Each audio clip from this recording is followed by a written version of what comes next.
I did philosophy with Joe Dunn. At the College of DCU, but there is an association of teachers in primary schools who do philosophy with children in their classes. Now, one of the women who organised it, she actually died a few weeks ago, but there are still people doing it, because I used to be a little bit involved with them. But Joe Dunn in St Patrick's College is the person to talk about it.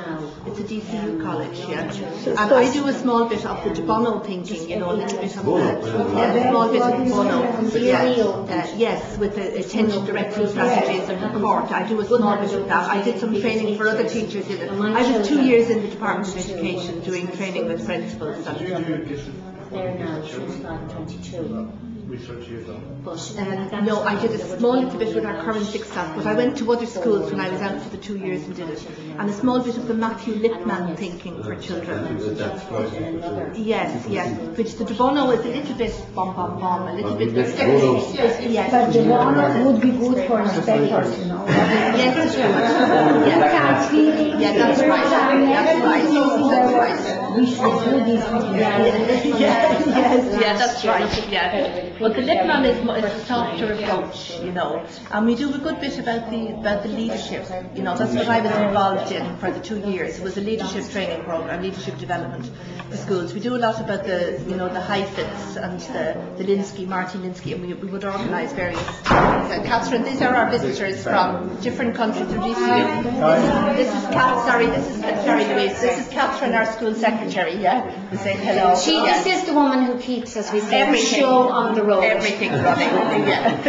She's the powerhouse of the school. There is an association in Dublin City University, the Centre for Talented Youth, and we do have some children who go there, but you have to be very careful with labelling children, whether they do or don't. And it's not your job now to label children, because our teachers, they should label the We're not supposed to label them, but we are supposed to notice and to give some extra enrichment. Now, some of the programs, particularly in the United States, will do acceleration, where they will bring the children on. But I think that's not correct at all. You can't fast track, I think, maturity. The emotional. And where we said differentiation, but it could be, and sometimes parents, don't see it, because many parents think their children are gifted. And they want to know what's been done with their child. But it would happen in the lesson, particularly say in maths, that you would have higher order questioning. And it's the questions that the teacher might ask of that child. But the parents don't see that, because they don't see it written down. Or say in a project group where a teacher groups children, and you can do it that way. Rather than, if a child can do 10 sums correctly, what is the benefit in them sort of turning around and saying, we'll do 10 more?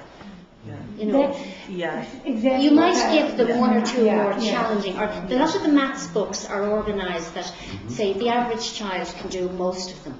And then you might have 2 or 3 questions at the end that are more challenging. So it's enrichment, Do you know Bloom's taxonomy of questions? So that's to give you the whole range of the higher order. We try to move from the lower order thinking skills into the predictive, evaluative, the projective type. Also, sometimes it's better if I'm talking about small kids. For first few grades. Sometimes it's much more good for developing the child if not to get additional 10 tasks, as you said, when he finishes counting apples, then he starts with pears or whatever. No, just so it's better. He has opportunity to explain this to the schoolmate. Unconsciously, he verbalizes what he's understanding. That's what probably parents or the politicians don't understand. That's teachers, right. That's right. Better. And I think parents will feel, nobody wants their child to be average. But there has to be an average, and if everybody's score moves up, but then the average moves up as well. And say your child is within the average range. Sometimes parents are very disappointed. Now we are lucky here that the vast majority of our children come from families where there is good, you know, Environment, yes. Our bride's children, Not all of them. Not We all have of some them. very Yes, solid it's and very really difficult this children. inclusion. But most of them would be interested. But where schools do need sometimes to put in a programme for bright children would be if it was in a very disadvantaged area, that those children were not going to get the opportunities Yes, at and home. my daughter teaches in an area, she's a primary teacher. Then you need She it. teaches in a very poor area, in a very disadvantaged area, and they have to really try and Yes, Yes. thanks for this, like I was, that's a good point. Yes. So how do you make the evaluation for senior and junior classes? How do you follow the improvements? There is one that we do is the MIST, the Mid-List Screening Test, which is about awareness of emergent literacy. It's not really about the actual literacy, it's just structural awareness. test, The language, it's structural Screening. test, screening. Not diagnostic. No, it's not an individual diagnostic, it's a general screening one. And it's about emergent literacy, the idea that literacy is about communication. It's talk written down, so you have to, it's about writing and reading as well.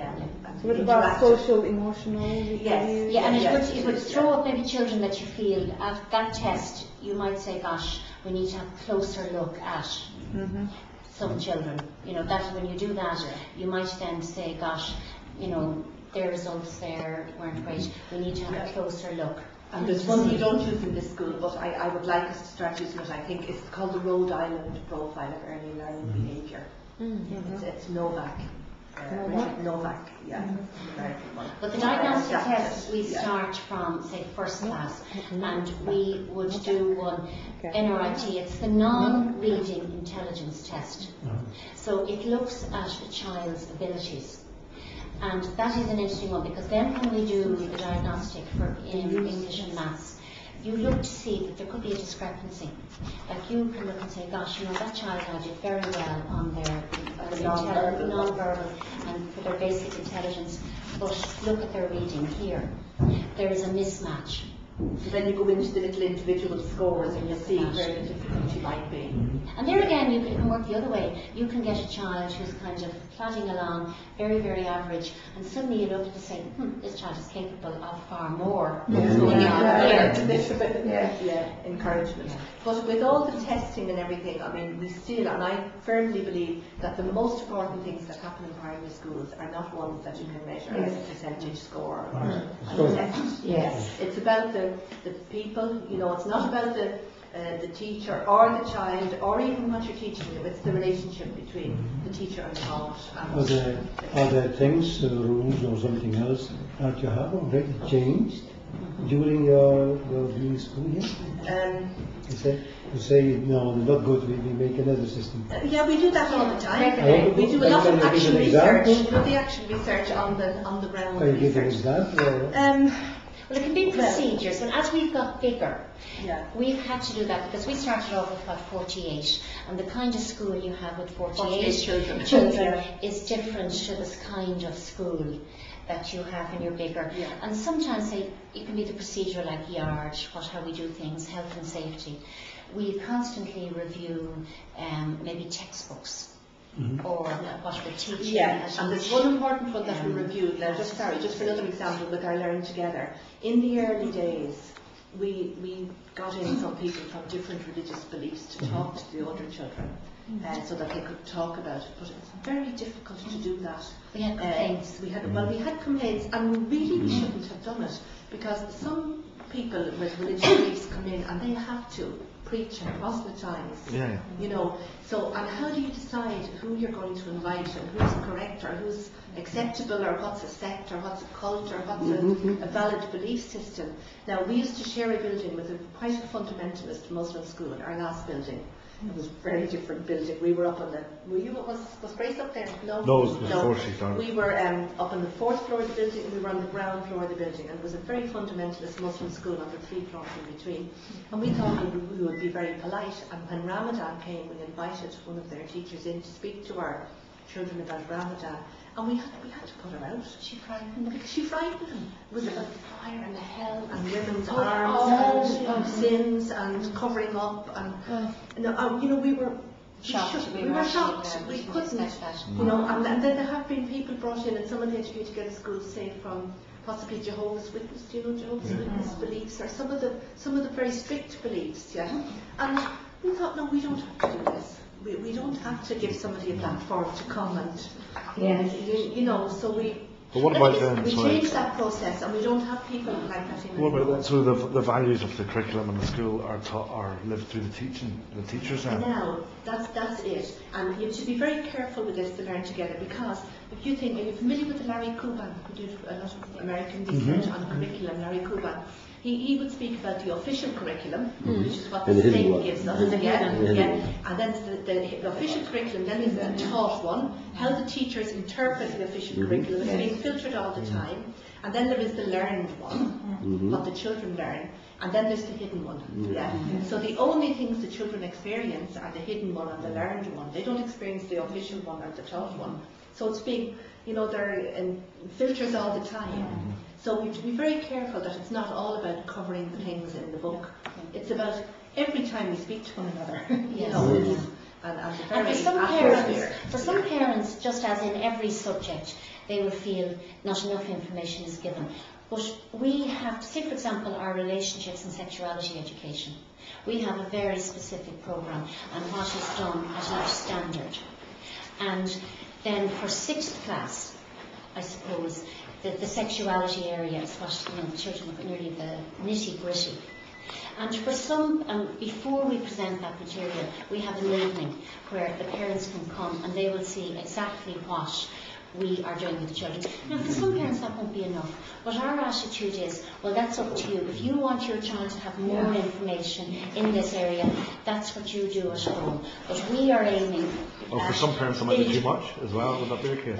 We've never had too much. It's not very much. We think we try to put. It's not to keep people, children from knowing, but it's middle childhood. It's still children we're talking about. So it's so age appropriate. It has to be age appropriate, and there will be some children who possibly at home, through family discussions and all, their parents might talk in more depth about other religions or culture, sex, whatever. But that's for their parents. We have to, with age appropriate, and say, you know, our children are within this range. This is what the average child. It's about the sex talk that we're talking about as well. Yeah. And we do it, boys and girls together.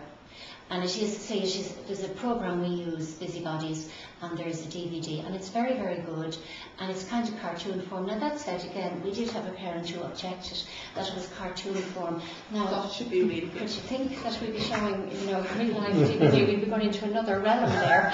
But it should be really DVD. But anyway, you know, and it's fine, and then the children get a chance, you know, they look at it, they can ask questions, and I did it a few years ago with 6th, but we would actually give them the option that if, say, the boys wanted to talk on their own, if they had questions, if they felt embarrassed, or the girls did. And actually, funny, the year that I did it with a class, it was because we had a new teacher who wasn't comfortable in doing it, so I said I'd do it. The girls didn't want to meet me at all, but the boys did.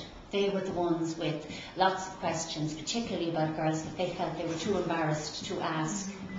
To ask. So I suggest, because would you like to have a look at some of the older classes and the learning? And we've been all downstairs, and we're starting at the top corridor now, so we'll be working backwards in the top corridor. These children are finishing in 2 weeks. Yeah. So if they had their last football take. Their last we had lots of trips in there with the hair done up. Like that. Yeah. So they're all going to different secondary schools now, different types of schools, different places and everything.